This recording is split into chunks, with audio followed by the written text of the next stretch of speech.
Olá, meu nome é Canto Alfredo e hoje eu vou dar continuidade às aulas de cálculo vetorial. Hoje a gente vai falar sobre vetor oposto, diferença de vetores e também sobre dependência e independência linear. Começando no assunto, o vetor oposto parte daquilo que a gente falou na última aula, que quando você pega um certo escalar e multiplica por um vetor, se o escalar for menor que zero, o sentido vai se inverter. Ou seja, se você tem, por exemplo, um vetor v que vai para a direita, quando você multiplica ele por menos 2, você forma um vetor que vai para a esquerda. Ou seja, quando você multiplica um vetor original por um certo escalar negativo, o vetor resultante vai ser um vetor que vai ter um sentido oposto ao original, mas a mesma direção. Partindo disso, quando você tem um vetor v aqui que vai de A a B, para você pegar o vetor oposto a v, você multiplica ele por menos 1. Ou seja, menos v vai ser o vetor oposto a v. Ou seja, por definição, um vetor oposto a um certo vetor v vai ser um vetor que tem o mesmo comprimento, a mesma direção, porém sentido diferente de v. Ou seja, esse vetor menos v aqui tem a mesma direção, o mesmo comprimento, porém o sentido é diferente. Enquanto v vai de A até B, menos v vai de B até A. Ou seja, praticamente você consegue ver aqui que o sentido está oposto. E por isso a gente pode afirmar que se a gente tem um vetor AB, o negativo dele, ou seja, o vetor oposto a AB, vai ser o vetor BA. Ou seja, você pode tirar por conclusão isso porque o ponto inicial se torna o final e o ponto final se torna o inicial quando você está fazendo uma operação aí que o sentido fica oposto. Ou seja, se você tiver um vetor CD, o vetor oposto ao vetor CD vai ser o vetor DC. Porque antes começava em C e terminava em D, mas agora começa em D e termina em C, porque o sentido ficou oposto. Partindo disso, a gente pega o conceito de diferença de vetores. Aqui a gente vai começar refrescando a memória com um exemplo de soma vetorial, que vai ser aqui de AB mais BC. Nesse caso, a gente pega aqui o fim de AB e junta o início de BC e vai até aqui. Nesse caso, essa junção dessas duas linhas, para você fazer a soma vetorial, você pega o começo dela e traça um vetor até o final dela. Ou seja, se torna um vetor AC. Ou seja, AB mais BC, esse AB aqui mais esse BC, vai ser o vetor AC. Tendo isso em vista, agora vamos partir para a diferença de vetores propriamente dita. A gente tem esse vetor V aqui e esse vetor J. E a gente quer fazer V menos J. Para a gente fazer esse V menos J, a gente não sabe propriamente como fazer a diferença agora. Mas tem uma coisa que a gente sabe fazer, que é V mais o oposto de J, que é menos J. Ou seja, em vez de você fazer V menos J, você faz a soma vetorial de V com o oposto de J. Ou seja, nesse caso, você faz aquela propriedade da soma vetorial. Você pega aqui o vetor V e o final do vetor V você conecta ao começo do vetor J, que vai daqui até mais ou menos aqui. E aqui vai ser o fim da junção dessas duas linhas.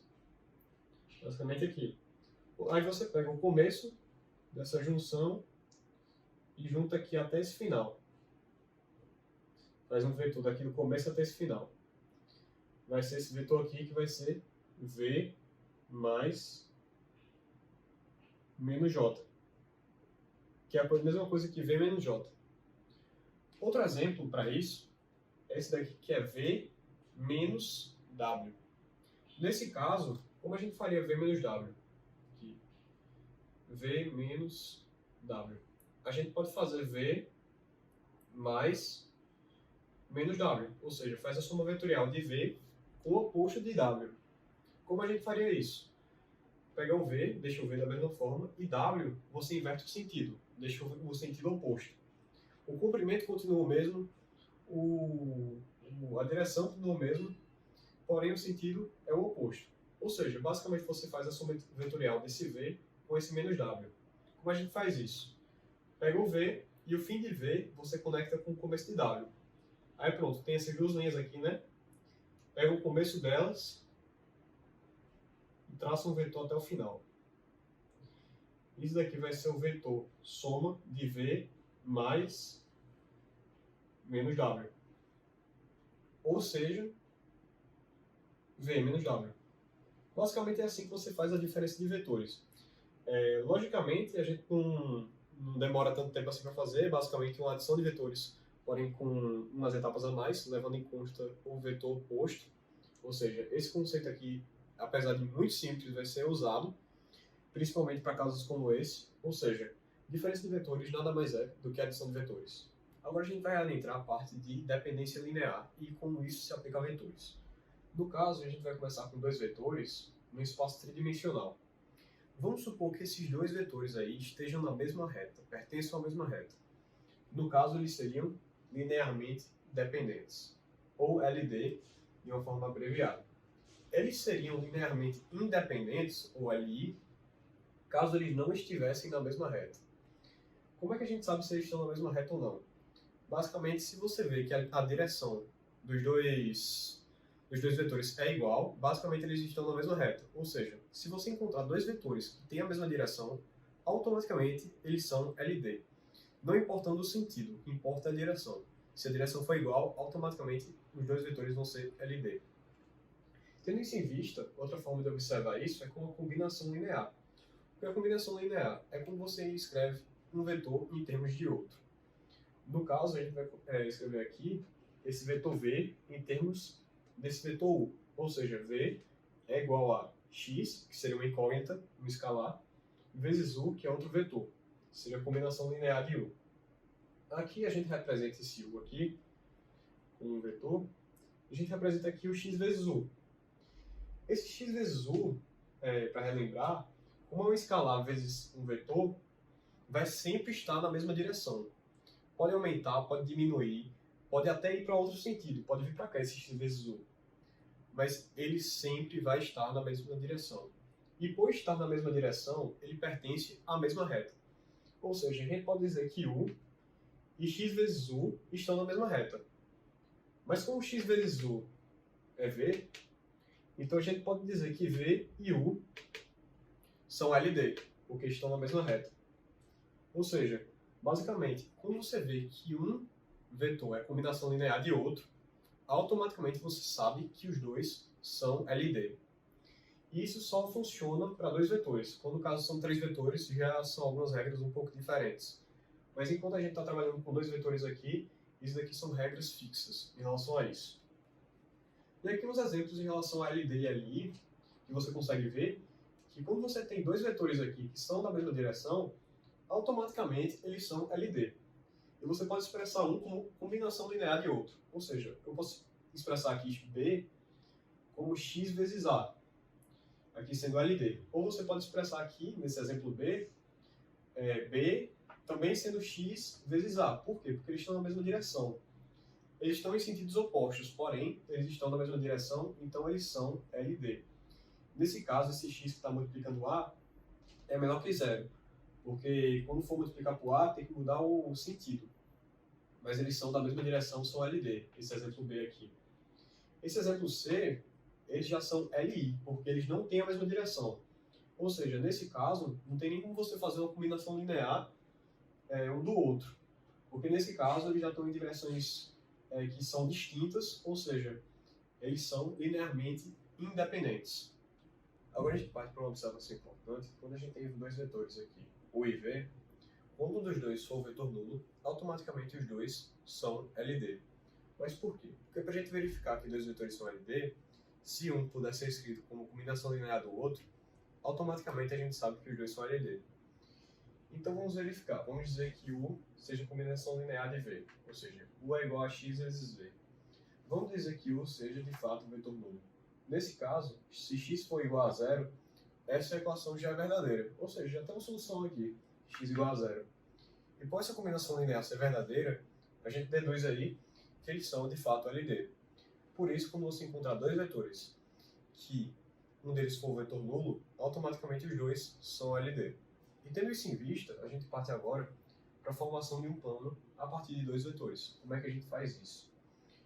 No caso, vamos supor aí que a gente tem um vetor aleatório, um vetor W, que possa ser escrito como uma combinação linear de U e de V. Nesse caso, U multiplicado por um escalar chamado x e V multiplicado por um escalar chamado y. Se U e V forem LI, ou seja, se eles não assumirem a mesma direção, a gente pode representar graficamente desse jeito. Aqui o vetor U e o vetor V, lembrando que direções diferentes. Nesse caso, x vezes U, que vai estar nessa equação aqui, x vezes U pode ser representado com uma expansão ou contração de U. Vai sempre assumir a mesma direção. Y vezes V vai ser a mesma coisa, vai ser uma expansão ou contração de V, porém sempre na mesma direção. Tendo isso em vista, a gente, se bem que pode representar esse x vezes U aqui, esse vetor x vezes U, com uma projeção aqui.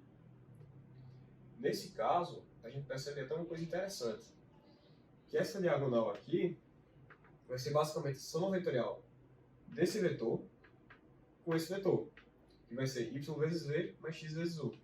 Ou seja, essa diagonal aqui vai ser x vezes u mais y vezes v. Nesse caso, o que é x vezes u mais y vezes v? W. Ou seja, essa diagonal aqui vai ser w. E tendo isso em vista, o que a gente quer dizer por isso? Que quando a gente tiver dois vetores LI, dois vetores aí, U e V, que sejam LI, a gente pode formar um vetor W que vai estar contido no mesmo plano que esses dois vetores. Ou seja, enquanto esse U e V estão num certo plano aleatório, eles podem formar um vetor W que esteja no mesmo plano. E por isso que a gente pode concordar que quando dois vetores são LI, eles formam um plano. Qualquer combinação linear deles forma um vetor que vai estar contido no mesmo plano. Tendo isso em vista, a gente agora toma essas partes da combinação linear para formar o plano, esse x vezes u e esse y vezes v, que vão ser chamados de componentes aí dessa combinação linear. E x e y, que vão ser chamados de coordenadas aí de w.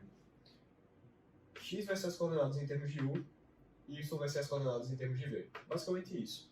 Então é dessa forma que a gente forma um plano baseado em dois vetores LI. Agora a gente parte para o conceito de dependência linear com três vetores. No caso, o conceito vai ser um pouco diferente. Nesse caso, quando os três vetores estiverem no mesmo plano, ou seja, caso eles sejam coplanares, eles são LD. Caso eles não estejam no mesmo plano, automaticamente eles são LI, ou seja, linearmente independentes. Como é que a gente vai saber se eles são do mesmo plano? A gente pode saber se um deles, ou seja, um vetor aleatório desses três, puder ser escrito como forma de combinação linear dos outros dois vetores. Ou seja, se você puder escrever um desses vetores aí envolvidos como combinação linear dos outros, automaticamente eles são LD. Alguns exemplos aqui para a gente recapitular e conseguir ver como é a dependência linear com três vetores são esses três exemplos aqui. Esse primeiro mostra três vetores aqui na mesma reta.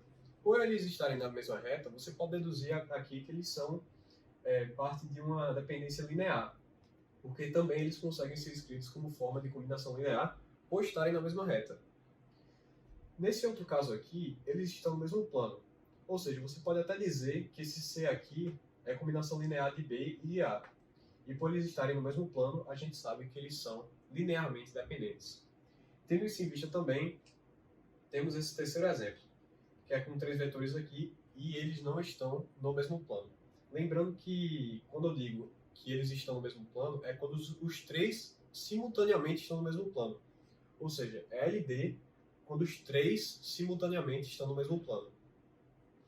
Aqui, a gente pode dizer que, por exemplo, W e V formam um plano, mas a gente não pode dizer que, por exemplo, U está nesse plano que é formado por W e V.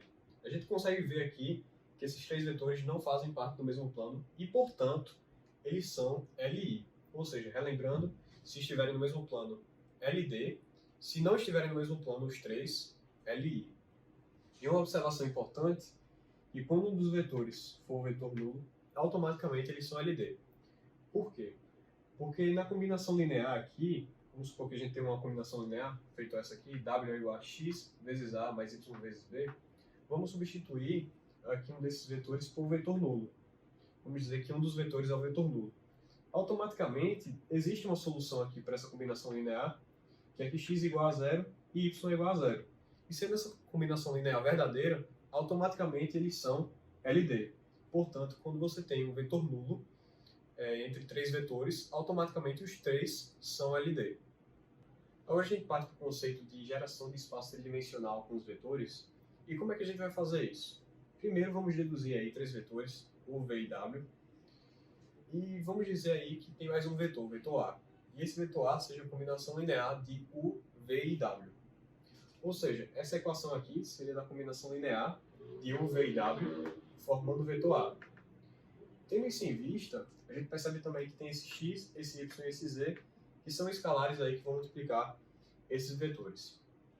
Se esses três vetores forem LI, automaticamente eles formam um espaço tridimensional. Ou seja, se aí você tem três vetores que não estão no mesmo plano, automaticamente eles formam um espaço tridimensional. E como é que a gente representaria isso? Por meio de um gráfico, por meio de uma ilustração. A gente faria o seguinte: vamos supor aí um vetor V, beleza? Um vetor V que seja a combinação linear de A, B e C. Ou seja, seria basicamente V é igual a x vezes A, mais y vezes B, mais z vezes C. No caso, a gente começa grafando os vetores A, B e C. No caso, eles estão em direções diferentes, porque eles são LI, para formar um espaço tridimensional. Nesse caso, x vezes A vai ser um escalar vezes A, que vai estar na equação x vezes A vai ser um escalar vezes A, que pode expandir ou contrair A, mas vai estar sempre na mesma direção. Y vezes B e Z vezes C é a mesma coisa, pode expandir ou contrair o vetor, mas sempre vai estar na mesma direção. Tendo isso em vista, a gente percebe que x vezes A, mais o vetor y vezes B, que pode ser projetado aqui desse lado, y vezes B, mesma coisa aqui. Se você fizer uma soma vetorial deles, ou seja, somar esse vetor aqui com esse vetor, vai dar basicamente esse vetor aqui, que começa aqui e termina aqui, que vai ser o vetor PQ. Nesse caso, a gente percebe uma coisa interessante também, que esse vetor aqui, ZC, pode ser projetado aqui. E nesse caso, a gente pode fazer uma soma vetorial de PQ com ZC. E PQ com VC, PQ mais esse ZC,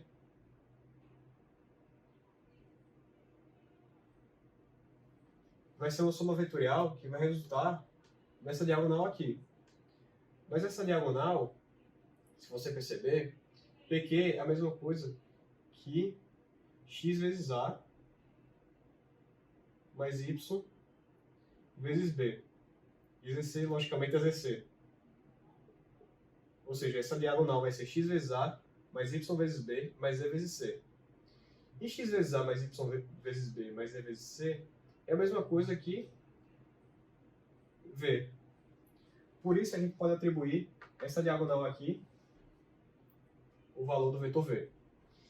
E dessa forma é que três vetores LI geram um espaço tridimensional. Ou seja, se você tiver três vetores fazendo uma combinação linear e os três forem LI, automaticamente você pode representar eles graficamente formando um espaço tridimensional. Ou seja, se não estiverem no mesmo plano, esses vetores, automaticamente, eles podem gerar um espaço tridimensional.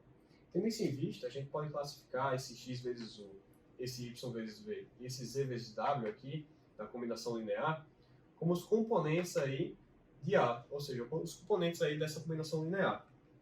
E o x, o y e o z como as coordenadas dessa combinação linear, sendo x as coordenadas em termos de u, y as coordenadas em termos de v e z as coordenadas em termos de w. E tendo isso em vista, a gente já tem aí uma noção muito maior do que fazer com os vetores na dependência linear e na independência linear. Agora, para finalizar essa aula, eu vou dar um conceito, um teorema, que é muito importante para o cálculo vetorial e vai acompanhar a sua cadeira até o fim do seu curso, ou seja, preste atenção nisso daqui, que é muito importante. Que quando você tem três vetores, A, B e C, de um certo espaço tridimensional, e que eles são linearmente independentes, você só pode provar que eles são linearmente independentes mesmo, se e somente se essa equação aqui tiver apenas uma solução, que seja x igual a zero, y igual a zero e z igual a zero. Ou seja, se você fizer uma combinação linear entre três vetores, A, B e C, perdão, fundi aqui, coloquei setinho nos vetores errados. Se você tiver três vetores aqui, A, B e C, eles só vão ser realmente linearmente independentes se você fizer essa combinação linear resultando no vetor nulo e tiver apenas uma solução, que for x igual a zero, y igual a zero e z igual a zero. Ou seja, se você encontrou uma solução aí que x igual a 1, que y igual a 2, ou z igual a 3, ou qualquer valor aí que seja diferente de zero, automaticamente eles deixam de ser LI. Ou seja, se atém essa fórmula, quando você tiver três vetores aí e você quiser saber se eles são LI, faça essa combinação linear igualando ao vetor nulo. Se eles tiverem apenas essa solução, que x igual a zero, y igual a zero e z igual a zero, automaticamente são realmente LI. E assim a gente terminou nossa aula com esse assunto aqui desse teorema. Agora, para finalizar, eu gostaria de mencionar uma coisa que eu não disse nem no começo nem no meio do vídeo, que é em relação ao vetor isolado, ou seja, uma dependência linear com só um vetor. Como é que ficaria? No caso, esse vetor será LI. É uma coisa tão simples, tão breve de falar, que o vetor isolado vai ser linearmente independente, independente das circunstâncias, que eu preferi deixar agora para o final do vídeo, porque eu prefiro não misturar com as coisas que são muito mais bem desenvolvidas no começo e no meio do vídeo. No caso, é isso que eu tenho para falar e, enfim, se vocês gostaram do vídeo, eu gostaria que vocês deixassem seu like, seu comentário, se inscrevessem nesse canal para eu continuar esse trabalho. Eu gosto muito de matemática, eu gosto muito de gravar esses vídeos. E, assim, é uma coisa que me dá muito prazer postar esses vídeos. E espero continuar aqui com vocês, dando aulas de cálculo vetorial. E, quem sabe, começando algumas aulas de cálculo e de outras cadeiras. Eu gostaria de agradecer muito e até a próxima.